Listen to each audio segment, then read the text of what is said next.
Welcome back, guys. If you are just joining us, this is INX Prime Live. Remember, we are on your screens every single Monday to Friday between the hours of 6 p.m. and 8 p.m. Now, today we are thrilled to have Miguel Martins with us. Now, Miguel is a seasoned property investor as well as a former banker with about 25 years of experience. At Absa Home Loans, he managed one of the largest investor mortgage portfolios in South Africa, where he developed innovative solutions that continue to lead the market. He now runs his own property portfolio where he develops new property businesses and serves as an independent market analyst.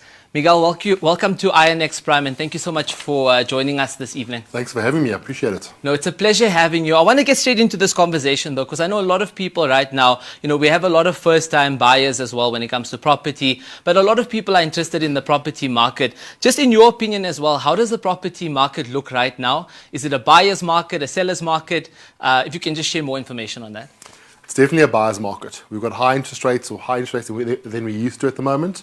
So a lot of sellers wanting to sell and putting pressure on prices, but also buyers not necessarily coming into the market. So those buyers that are in the market are getting great deals on properties, with those prices.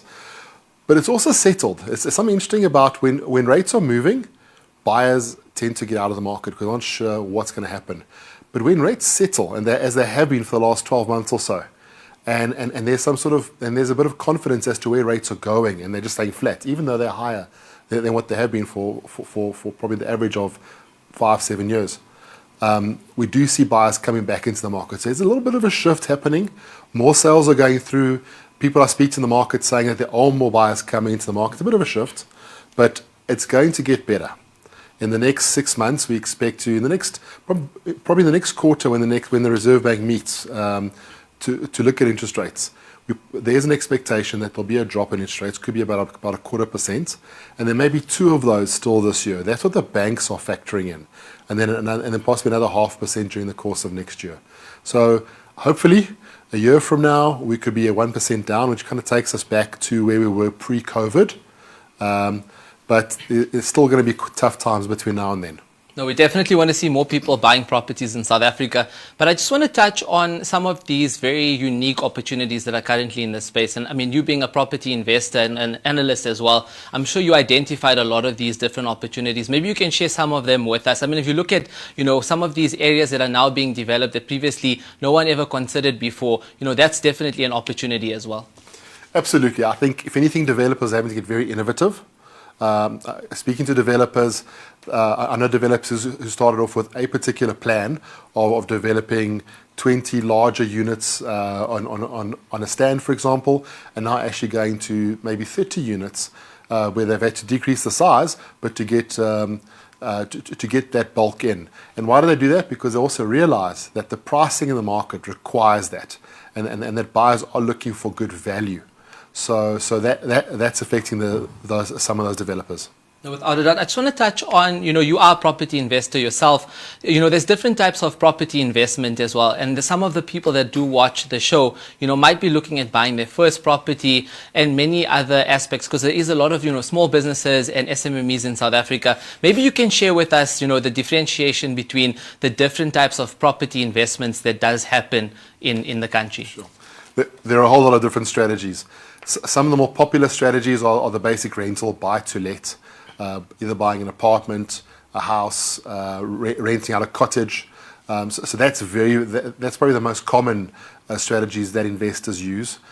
Student accommodation is very popular, a bit more difficult to get into, and you've got to know what you're doing there, because there's a whole lot of accreditations, approvals, rezonings that need to be done for student accommodation. But for those who are getting into it, it can be very profitable, mainly because you can put more tenants in the same property versus what tenants would otherwise be if it was a buy-to-let. So you get that economies of scale there. Airbnb, short-term lets, is another form of property investment. So very similar to long-term rentals, but obviously, instead of getting a lease for 12 months, you're getting someone in for 5 days. And so a very different management style required. There's also flipping. Buy a property at a lower price, fix it up, and then sell it on. Very, very popular. I think a lot more risky, the riskier one of the four, I think, just because once you've done the renovations, now you wait for a buyer to come through. And if you haven't priced, if your price point isn't right, and especially in the current market we've just spoken about, you may be waiting for quite a while. And what happens is during that time, your bank finance costs eat into your profits. So every strategy has an appeal to a different investor. Every strategy has its risks. They can be mitigated, but there are various options to look at. No, it's very exciting times for a lot of first-time buyers as well. We are getting a lot of questions and comments coming in from social media. Dimpo actually was saying that there's a lot of issues or red tape when it comes to student accommodation. I believe in terms of how far it can be from the university. If I'm not mistaken, I think it's actually something like 5 kilometers that it has to be in proximity to a university for them to actually work on the student accommodation. So there's a lot of factors and a lot of considerations. I just want to touch on Airbnb, though. I know that Airbnb's become so popular now in places like Cape Town and Johannesburg. Why are people doing so well with the concept of Airbnb? So Airbnb is quite interesting, right? When we talk about Airbnb, Booking.com, it's about short-term rentals. And we've been doing short-term rentals have been around for forever, right? If you went on holiday when you were little with your family, you stayed at the coast or somewhere, you would have rented an apartment or something for a week. That was a short-term rental. What happened 10 years ago, or about 10, 14 years ago, Airbnb came about. Booking.com was already around, and it just really exploded the market with the ability for anyone to pretty much find an apartment, find a property, and list it, and the next day already have a guest potentially staying there. Yeah. It does, again, the upside is that you can get more yield, more rent for that apartment if you got a guest, if you've marketed it correctly, if you've positioned very well. So it's one of those where the brochure is very positive, but the reality is once you get into it, like any other investment, you should get some education as to how to do it and how to do it well. No, without a doubt. Guys, we definitely want to hear from you guys as well. Let us know if you think Airbnb is an incredible concept in South Africa. And if you do like it, you can let us know on our social media platforms on Instagram, Facebook, X, and many other platforms as well. It's very, very important that we see all this innovation, Miguel, and it's something that's really, really growing in South Africa. I just want to talk about, being a landlord, and we speak about it so much in South Africa. There's so many different issues that come with, property and land. But is it a great time right now to be a landlord in South Africa in terms of property investment? Surprisingly, it's a better time. I looked at TPN. They're a credit bureau that pull a lot of landlord data, and what they show in their last report of quarter one this year was that there's more demand than there's supply when it comes to property rentals in South Africa. So there's an undersupply or an overdemand, however you want to look at it.